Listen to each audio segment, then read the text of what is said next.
Hey everyone, this video is about Bitcoin versus Ripple/XRP. XRP is a sort of a crypto token that's issued by Ripple Labs. So I posted on Facebook sometime in the last few days that when the tide comes in, which is Bitcoin, that the trash floats to the top, which is Dogecoin, Shiba Inu, and I threw in there XRP, Ripple/XRP, and someone commented that, hey, wait a second, that's not trash, it has a real world use case.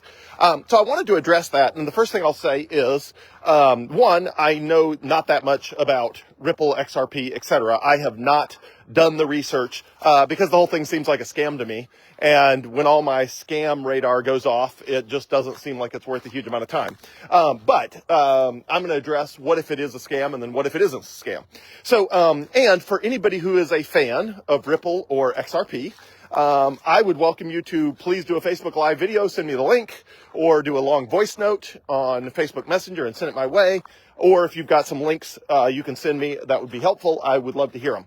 So this video is my opinion, but it's also an open invitation for anyone who wants to defend Ripple and XRP to please send me stuff that attempts to prove me wrong, because I love reading stuff that attempts to prove me wrong.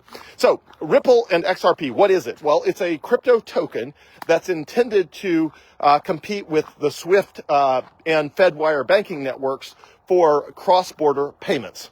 Now, the first red flag is the founding team behind it were behind Mt. Gox before they sold it. Mt. Gox was the cryptocurrency exchange that blew up in 2014 and lost like 850,000 Bitcoin. Like it was a huge deal. Anyway, well, some of the same key figures, I believe, are the same key figures in Ripple/XRP. And rather than the fair distribution network that Bitcoin has, where every single Bitcoin has to be mined by the use of real world electricity and computing power, Ripple is set up where there's 100 billion of them. And I think there's something like 57 billion in circulation, and they have another like 43 billion in escrow and all this sort of stuff. But it's super murky. So the first question is, well, how much are in circulation and as compared to how much are not in circulation? So with Bitcoin, 94% of all the Bitcoin that will ever be, it might be close to 95% right now, but I'll say 94% of all the Bitcoin that will ever exist have already been mined. They are already in circulation, and the remainder will roll out between now and 2140, which is 116 years. So we know with Bitcoin at every single point in time exactly how much Bitcoin there is right now, exactly how more Bitcoin will be released into the marketplace, and every single Bitcoin is backed by an amount of computational computing power and electricity in the ballpark of the value of the Bitcoin at the time it was mined. That is the what's called irrefutable costliness or unforgeable costliness, meaning you know that every Bitcoin is backed by electricity and computing power. That is not the same with Ripple and XRP. A huge amount of it is stored in escrow, and the escrow was supposed to be released by 2025, but then they bumped it to 2027, and basically it's super murky on when does this Ripple get dumped in the market, and who owns what, and how, and where, and all this sort of stuff. Anyway, it's just all the alarm bells of a massive mega scam go off in my mind, similar to Terra Luna, which blew up last year and wiped out $60 billion. And, you know, there's been a bunch of them, a bunch of scams. Same with FTX, etc. So it smells like, looks like, and feels like something that doesn't feel right to me. So that's the first big red flag, is that a bunch of the Ripple is owned by Ripple Labs. A bunch more of the Ripple, the XRP token is controlled by Ripple Labs, and the monetary policy, if there even was such a thing with regard to Ripple, is basically trust me, bro. And the problem is, trust me, bro, is a horrible monetary policy when you just have no idea how much XRP is going to be in circulation, how it's going to end up in circulation, and basically how your XRP is going to get diluted by all the other XRP. And I just think that, one of the original founders already dumped all of his XRP and walked away. It's just, the whole thing's a mess. Okay, so it looks like, smells like, feels like a scam coin that's going to end up in a rug pull, and a rug pull is basically when the whole thing collapses and the original founding team who reserved a bunch of the Bitcoin, or not Bitcoin, but XRP for themselves, basically walks away rich and you get screwed. So it looks like, feels like, and all of those things. But Again, if you have evidence to the contrary, please send it my way. But, okay, so let's assume it's not a scam. Let's assume that the people who are in favor of XRP actually, that it's got a legitimate use value. Okay, even if it does, the question is, why on earth would you invest in it? And here's the logic. This is a problem that is shared by every utility token, which is a utility token, unlike Bitcoin, which stores value, which means as it gets more expensive, it actually does its job better. Unlike Bitcoin, which gets better at doing its job the more expensive it gets, and therefore there's an incentive for the price to rise, a utility token is the opposite. There's an incentive for the price to go down or for people to switch to a different technology. So there's no benefit with a utility token of the token itself being expensive, and as the token gets more expensive, people move to other platforms because that is the economic incentive. So for example, everybody thought Ethereum was the next big thing.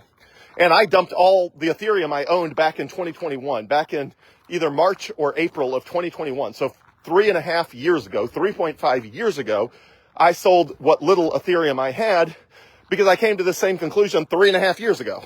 So this is the conclusion I came to 3.5 years ago that apparently other people have still not come to, which is wait. If Ethereum becomes successful, which it started to be, then Ethereum will get more expensive, which happened, at which point it will not be affordable to transact on the Ethereum network, which happened, at which point people will switch to another platform, which happened, at which point the price of Ethereum as compared to Bitcoin will be way lower, which also happened. Okay, so all of that happened, and people switched over to Solana, mostly Solana and Tron and Algorand and a bunch of other platforms. Okay, so I just don't understand why the same would not happen in the case of XRP. There's no benefit to the token as a utility token being expensive. In fact, there's a massive disincentive for it to be expensive, which means if the price of the token is going up, I don't think it's going up because the network is becoming more useful. I think it's going up because people are speculating on it because they don't understand, which is the same reason that the price of Shiba Inu goes up, or the price of Dogecoin goes up, or the price of Floki goes up, or the price of Dog with Hat goes up. They're all joke tokens, and even the utility tokens, again, if they have value, people will switch. So if whale oil becomes too expensive, people will switch to kerosene, which they did. If kerosene becomes too expensive, they'll switch to electricity, which they did. If generating electricity expensive ways becomes more, too costly, they'll find less expensive ways. So the same is true with XRP. I don't understand what benefit the expense of the token is or why people would not switch. So if the token goes up in value, it means it is more costly to use the network. And if it's more costly to use the network, why would you not switch to a less expensive network? So let's try to think of some real world examples. What if using Google required a Google token? And everybody started basically, buying Google tokens because they're like, look, in the future, everybody's going to be using Google with a Google token. Well, the short take is, no, they're not. They're going to switch to a search engine that's free. So if Alta Vista or Ask Jeeves or Yahoo or Google had become more expensive to use with time, people would have switched to a different search engine. The same with social media. If each social media required a token to use and that token became more and more expensive over time, people would not use it anymore. Same with Chuck E. Cheese and with a arcade. If somebody said, hey, let's start buying up arcade tokens because the tokens are getting more expensive by the day, and we're positive everybody's going to play video games at the arcade for $100, per race. The answer is no, they're not. They're going to go to a different arcade. There's no benefit to the token being expensive other than as an incentive for people to switch to a less costly network. So that is my prediction of what will happen with XRP. And I just have never met anybody who has an answer to that question. I have posed that question to people who own Ethereum as an investment. I've posed that question to people who own Solana as an investment. And I've posed that question to people who own XRP from Ripple Labs as an investment. And I've said, well, look, I get it. If you plan to use their network, use the utility of their network, then I can see why you would own the token to use the utility. But none of these people are planning to use the utility of the network. They're all planning on the price going up with the belief that someone else somewhere will use the utility of the network. Now, the beauty of Bitcoin is that when you own Bitcoin, you own that Bitcoin. Even if you own a Bitcoin ETF, you are leveraging the store of value properties of Bitcoin, because every single share of a Bitcoin ETF represents a fractional piece of a Bitcoin, like 1-for-1, 100%. So anytime you own any form of Bitcoin, whether it's a Bitcoin ETF or the real thing in the palm of your hands in a BitKey storage device, you are using the store of value properties of Bitcoin. But XRP and Solana and Ethereum are not intended to be a store of value technology. They are a utility platform technology, which means they're not supposed to store value, which means buying their token as a way, as an investment, just makes no sense to me. And again, unless you intend to use their token for whatever its intended purpose was. And I can promise you, none of the people I know who own XRP are planning to do cross-border remittances and need the XRP token to do that. That is not why they own it. They own it as an investment. So that would be the question I would present to anyone, including anyone watching this video, who owns XRP or Solana or Ethereum, which is, why would you own that as an investment if the thesis of the investment gets worse the more popular it gets? If the token price goes up, the cost to transact on that network goes up, and the incentive to switch to a different network goes up, thereby making your investment go down. It's a classic case of something that, there's certain assets that get better at doing their job the higher their cost. So, for example, luxury goods. The more expensive a Rolex is, the better it communicates to the world that you're rich, which I don't wear a Rolex and I never will. But the point is, cost is an asset. But for the vast majority, and same with Bitcoin, the more expensive Bitcoin is, the better it stores value, and therefore more people adopt it, and therefore it goes up in value. It gets better with price. Utility tokens do not work that way. They get worse with price, and the incentive to switch to a different network goes up. And again, I just don't know why these networks wouldn't eventually trend towards zero, because the actual cost to run these networks is almost zero. And so why would the utility token that runs the network increase in value? So if anybody has a question, has an answer to that question, let me know. If you have articles I need to read, let me know. If you have specific podcast episodes that answer that question, please send them to me, because nobody seems to have those things, at least nobody I've been able to talk to or find. And I would love to know someone, again, who owns XRP or Solana or Ethereum.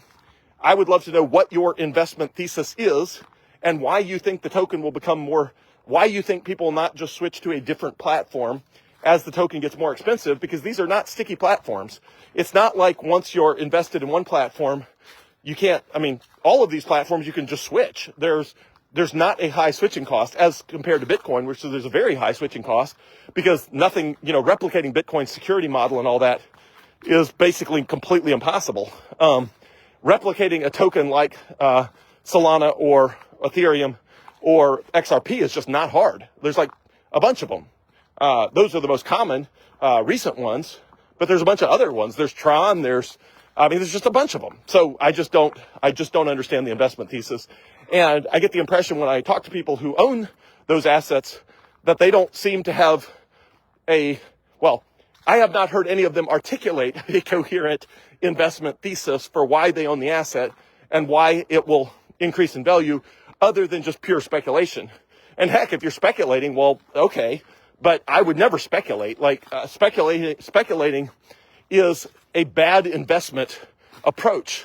The correct investment approach is to come up with a deep conviction on a technology or a value proposition, thoroughly research that, build a deep conviction in that value proposition or that thesis, and then invest accordingly, which is what I do, which is why I own 100% Bitcoin, and I do not own any other crypto or any other smart contract platform or any of these other things, because I don't have any conviction that any of those are a good investment for all the reasons I've said. So if you do have a conviction, I would love to hear it. Send it my way. I like to think I'm open-minded, and I will certainly read or listen to any resources you send my way that would attempt to disprove my thesis that you should invest exclusively in Bitcoin and not in Ripple/XRP or in Solana or in Ethereum or any of those other coins. Hope it helps. Send me resources if you disagree. I promise to read or listen to any resources you send me that disagree with my point of view, and I would be honored to do that. Thanks.